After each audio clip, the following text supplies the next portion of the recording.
Hello gamers, it's SoftKitty99 and today we're in Parkitect. In the last episode we did Sakura Gardens, and so in this one it's time to take a look at Silica Slopes. You acquire a small plot of land in a desolate forested valley. Use what little space you have at your disposal to build a charming amusement park. You can buy more land to expand the park, but you cannot get any loans.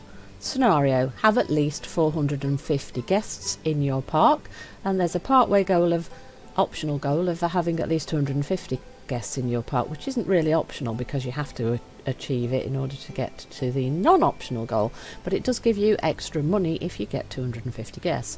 And then the other optional one is complete all non-optionals by the end of July of year 4, and you need an overall park rating of at least 85%. Now this one I didn't have any trouble at all with the goal of time, or the 450 guests was kind of, it just happened. The problems with this particular park is the terrain and the size of it. The terrain is extremely hilly, there's up and down absolutely everywhere, which makes it really difficult to find any space to build anything at all. And because you can't get loans and things, it also limits how much terraforming you can do, because it goes up and it goes down and it goes up and it goes down. So let me show you the park itself. So the guests come in this direction here, and this is where your entrance is. Your goods delivery is right here, so of course I put in a shopping mall right next to it.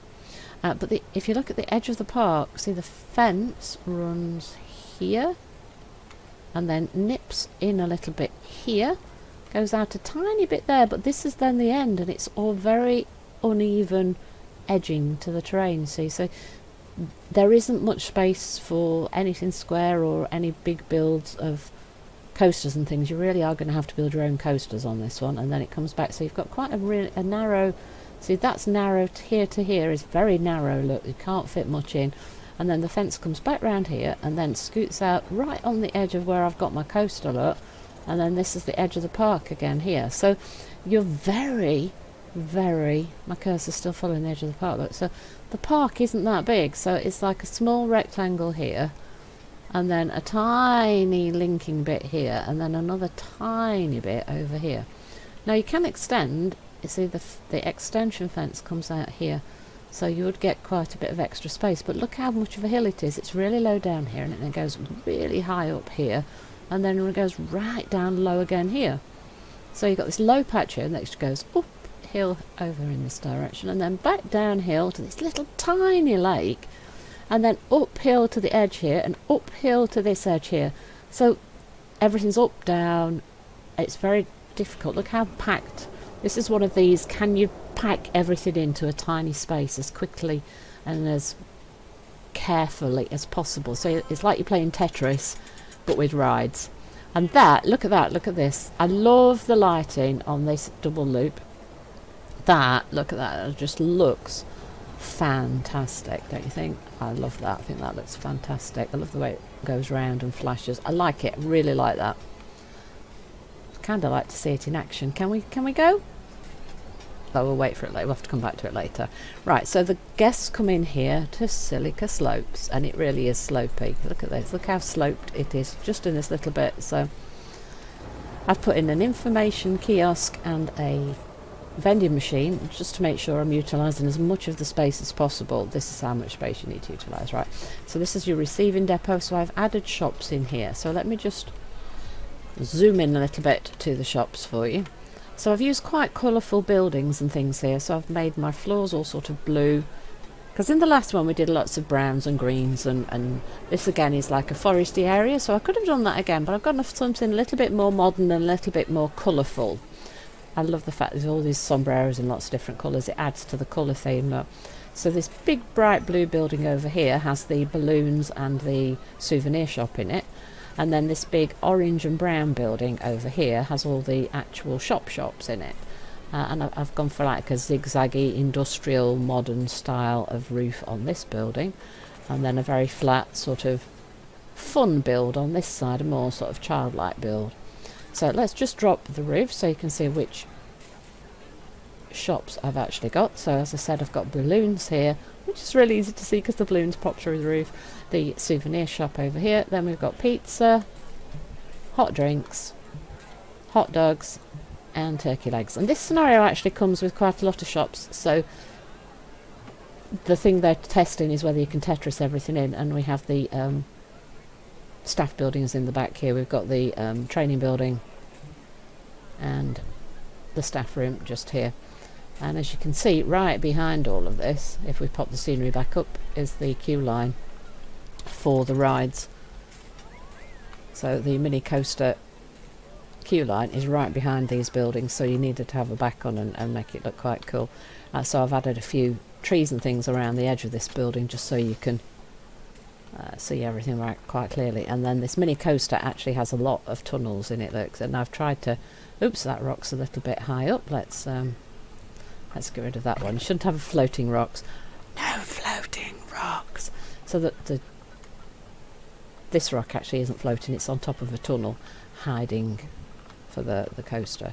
So right at the side of the building, you've got a little path coming round the back of the building for the coaster, the mini coaster, and there's also a little toilet in this bright purple building just here to make sure I'm using all the space as carefully as I possibly can. As I say, this goes underground in lots of tunnels, and then lots and lots and lots and lots of foliage all the way around this ride and the tunnels. I've tried to disguise with foliage on top of them and a few rocks just to try and hide the whole thing.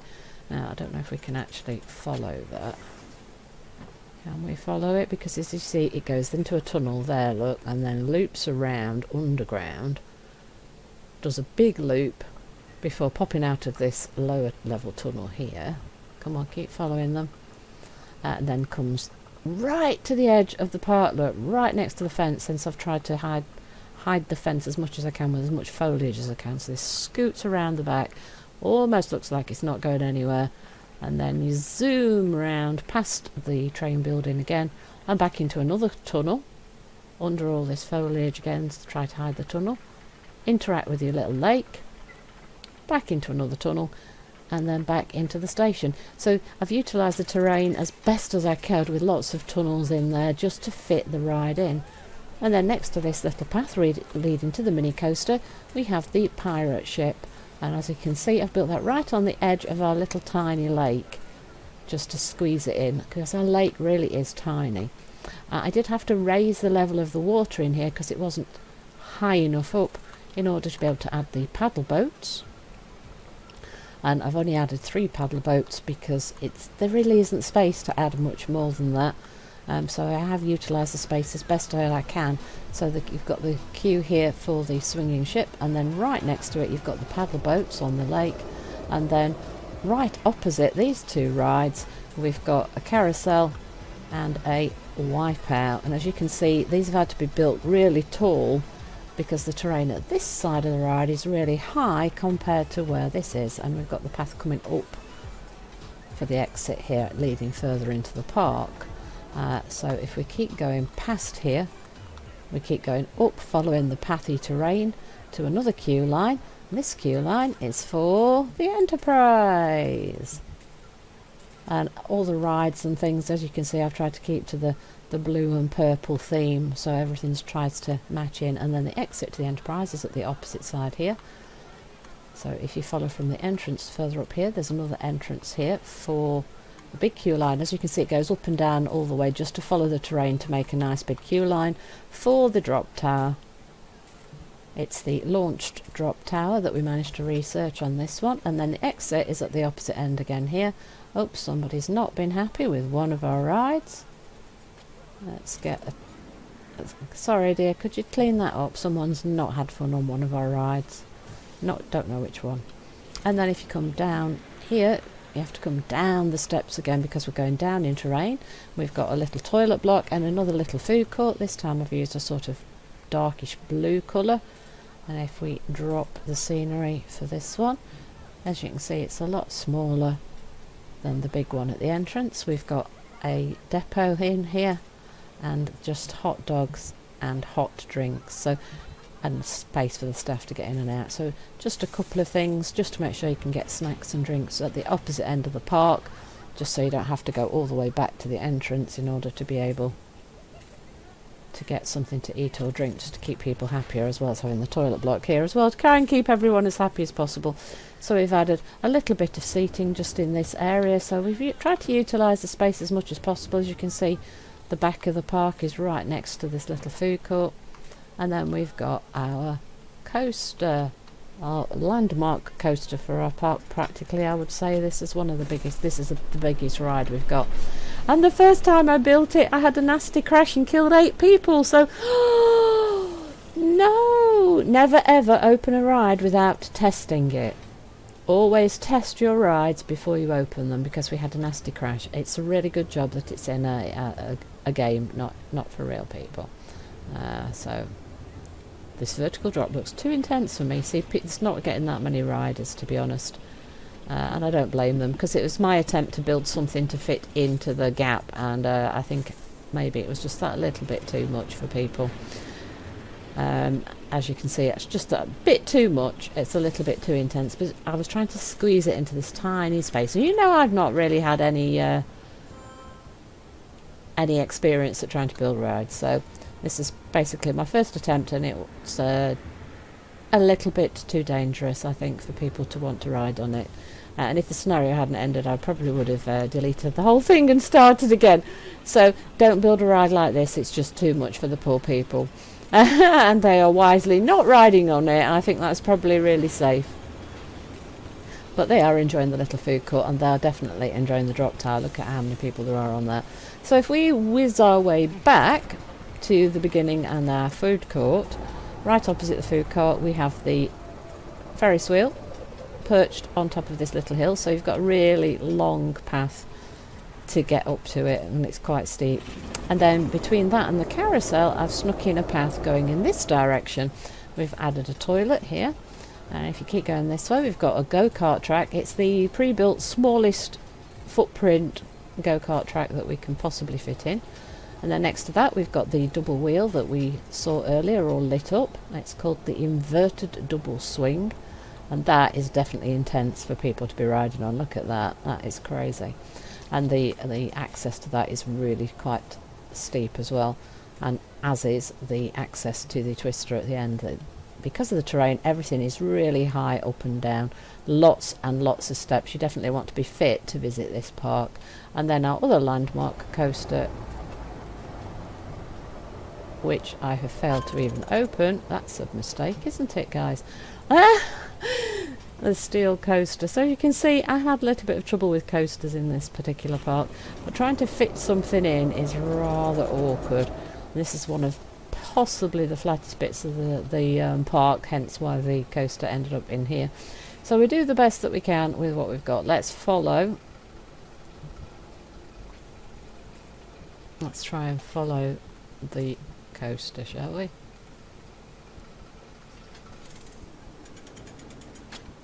Okay, can I get it to follow this train? Yes, we can get it to follow this train. It didn't quite like the first one. There we go. So it's quite a steep start, and it has to twist round on the left hill in order to be able to get to the top. Otherwise, we were really short of space. As you can see, I've utilised practically every last little inch or molecule of space to fit things in. And this actually looks really intense as well, so I'm not sure that the I think the intensity factor is definitely in this park, because I think the other coaster, at least people are riding this coaster, the other coaster was too intense for people to even want to ride it. So I think some practice on building coasters is definitely in my foreseeable future. And definitely always remember to test your coasters before you open them for your guests. And then we have to come back through a little tunnel in order to get back into the station, as I said, because the train just goes up and down and up and down. And that is everything in our park. See, what I would like to do is add a few pavilions or something, just to make a tiny bit of a station. If you can't build your own building, or you don't want to, or you haven't got the time, or you just want to finish the scenario, I recommend these little pavilions, they kind of look a bit like a train station, and I really quite like them for little stations. That makes a huge difference, just popping the pavilion on top of the open station. Just makes the whole thing look completely different. So that is my little park that I have built for this particular scenario, and as you can see, I have really utilised practically every last little bit of space. There's hardly any space to add anything else, but I didn't use the expansion space.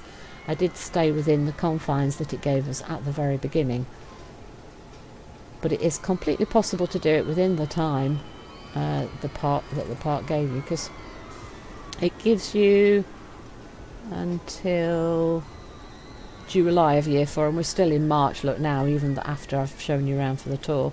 So that there is indeed a Tetris game, this one. There are a few little spaces. We might have got an extra drop tower or something in here. I think we've got vandals again, haven't we? Yes, well, I have got some security guards out there. How many security guards have we got out there? We've got 2 security guards, and it's not that big a park, so hopefully they'll catch them.